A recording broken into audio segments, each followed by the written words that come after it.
Every great shooter, regardless of their size, age, or position, has elite shot fundamentals.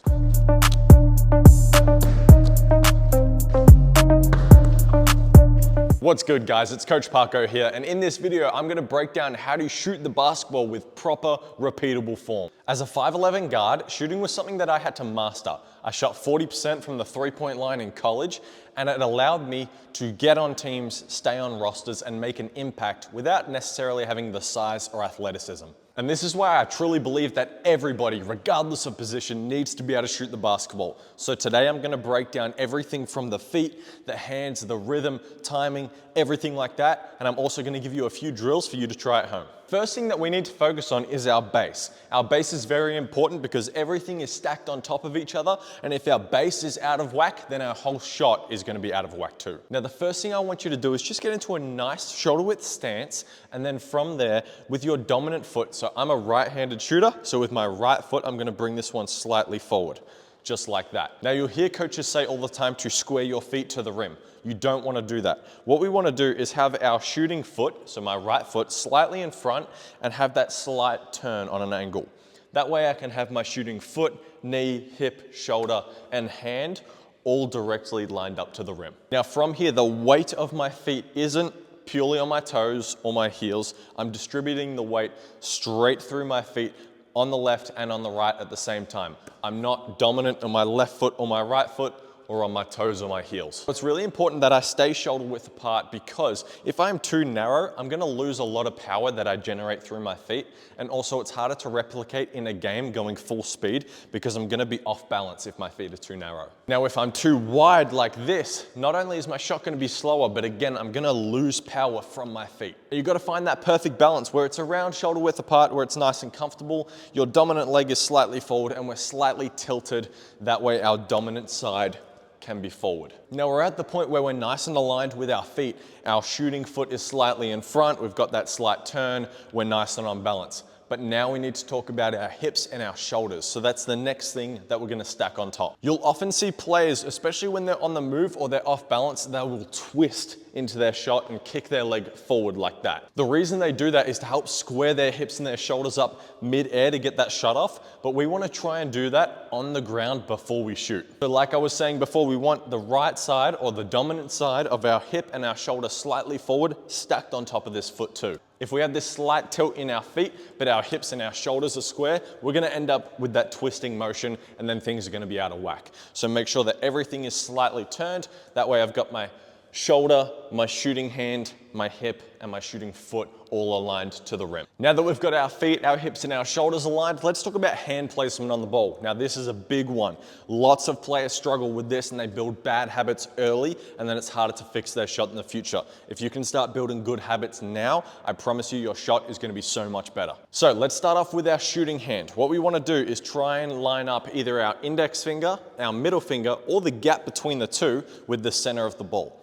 Easiest way to do this is find the pump needle hole right there and either have your index finger, your middle finger, or split it between two like that. Whatever you think is most comfortable for you. Now, what's really important, we'll talk about it a little bit later on, but when we're shooting the ball, we want the ball to come off the same finger or fingers every single time. I don't want to shoot it off my index finger on one shot and then my next shot I'm shooting it off the middle finger or then the pinky and I snap across. We want to build that consistency. So find whatever's most comfortable for you, whether it's index, gap, or middle. From there, I'm trying to keep things as simple and as repeatable as possible. So preferably we're not having the ball all the way out here on my outside hip because then when we bring it up, we want to get to a set point that is in line with our feet, hips, and shoulders, nice and in line with the hoop. So if we know that we have to get to a set point that's more in line with my right shoulder or right eye, then I don't want to start my shot all the way out here.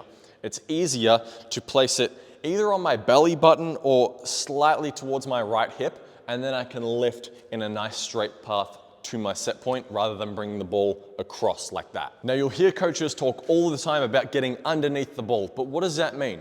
Well, I'm about to show you. So we've got our hand placement set.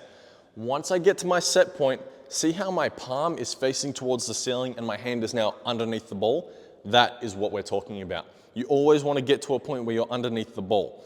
So the way we can get underneath the ball nice and early and consistently is not having a relaxed wrist on top of the ball like this at the start of our shot. Now, super quickly, we also don't want to have a super flexed wrist that's going to be sore and uncomfortable when we're shooting.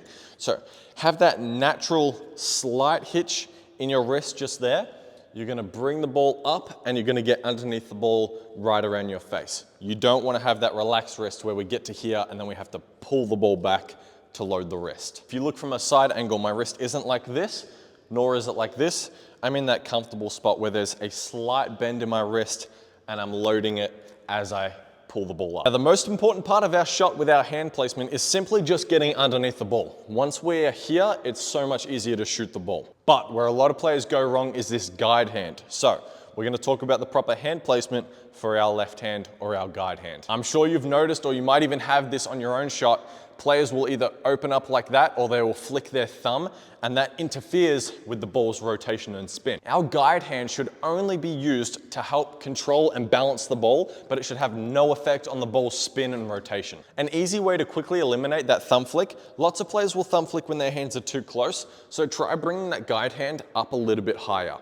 A good spot to start is having your palm on the side of the ball and your fingers creeping up towards the top here. Now, once we're in this position and I bring it up and I get to my set point, this is where I'm gonna shoot the ball through my guide hand, but my guide hand is just gonna stay where it is. I'm not opening it up, I'm not flicking this thumb, I'm not pulling it back and twisting.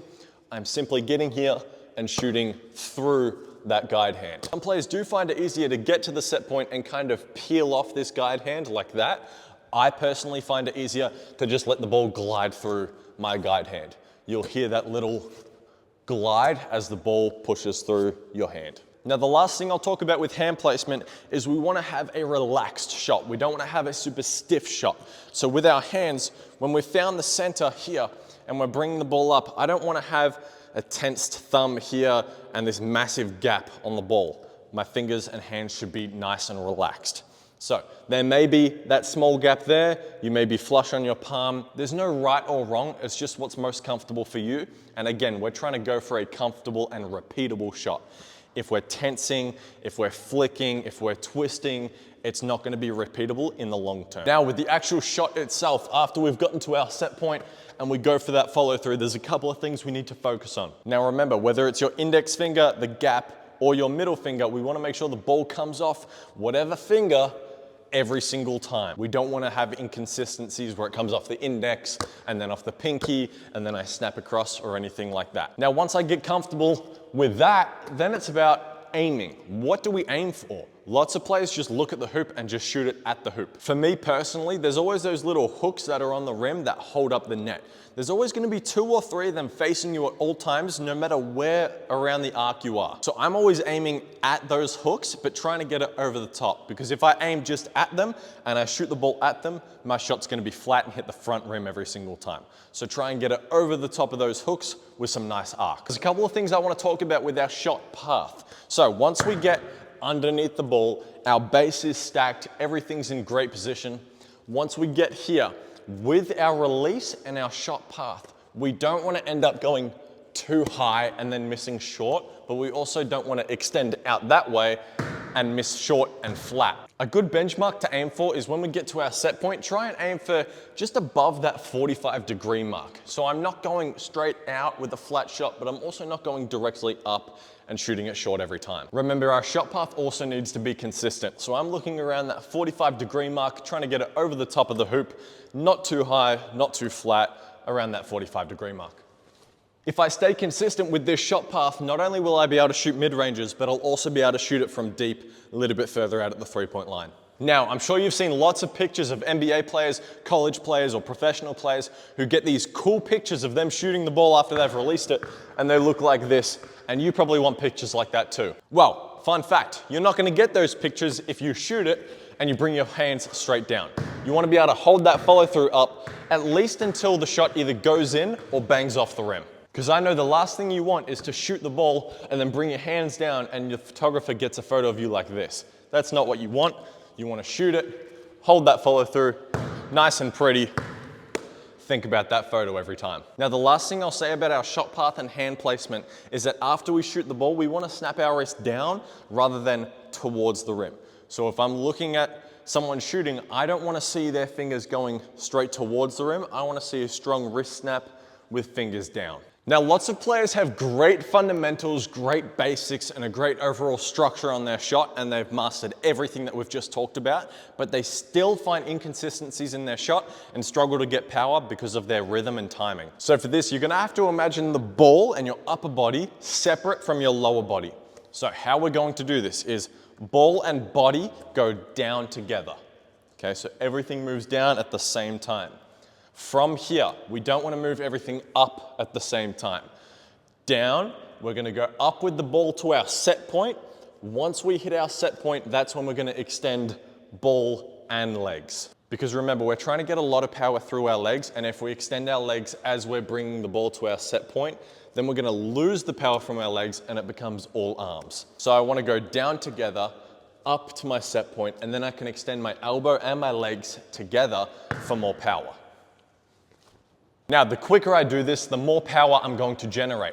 If I go slow, 1, 2, and 3, obviously I'm going to generate a lot less power. So try and make your shot as quick as one motion as possible.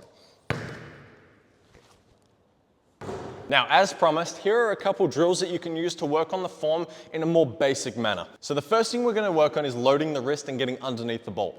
So I want you to start with your arm fully extended, the ball just above your knee. You're going to roll the ball up until your hand becomes on top of the ball, place your guide hand on the side, and from here, you're trying to get underneath the ball as early as possible. So step 1, 2, 3, up, shoot the form shot. Now, ideally, you're going to keep practicing that until it becomes comfortable. You can even do that out a little bit further, whether it's the elbows or free throw line, but you're trying to get as many as possible so that it becomes comfortable, and then you can move out to proper shooting. Now, here's a drill to work on getting rid of or eliminating that guide hand and thumb flick. So one thing I like to do is start off with just one-handed form shots until we get comfortable shooting it with just our dominant hand. From there, after we've made a bunch of those, get back to this set point and just put your guide hand super close. You're not even touching the ball, just super close, getting used to the habit of keeping this guide hand still. Then the next progression from there is placing our guide hand on the ball, but just with like the ball of our finger, not our palm, not our fingers. Staying off the ball like that, and again, shooting through. The next progression is just putting a couple of fingers on. I like to start with pinky, ring finger, and middle finger, still keeping our index and thumb off the ball. Now again, once that is comfortable, then we can move on to having the complete guide hand on the ball. Now it is extremely important that as you're practicing these, if you notice that you're going back to bad habits or your old ways, that you stop, you don't keep going, and you take it a step back. So let's say we're working on that guide hand. If we get our hand on the ball and we start to flick and open up, take a step back, relax, go back to having your hand off the ball, just until we build those habits and that consistency. The worst thing you can do for your shot is go back to old habits just because it's comfortable. Now remember, shooting isn't about being tall or super athletic. It's just about building consistency over time and getting lots of repetition in. If you want more breakdowns like this, or you're serious about improving your game, make sure you hit that subscribe button, and I'll see you in the next one.